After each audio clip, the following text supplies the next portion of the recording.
Hello everyone. In this video, we are going to talk about how you can defeat the Giant Arachnid in solo leveling Aris when playing solo. First, make sure your character is at a recommended level or slightly above.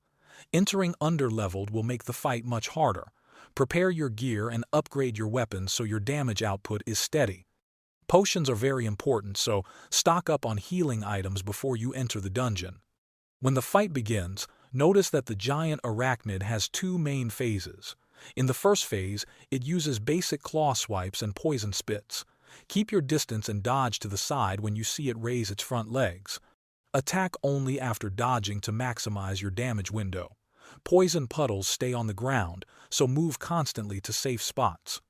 In the second phase, around half health, it will summon smaller spiderlings. These can overwhelm you if ignored.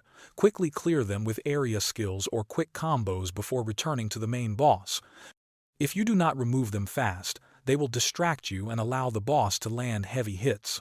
Keep circling the boss and avoid being cornered. Use your strongest abilities when the Arachnid finishes a long attack animation. Do not get greedy with attacks because the boss can punish slow movement.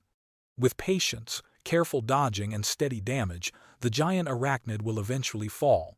The key is to manage space, deal with the adds, and time your skills after each dodge. Thanks for watching.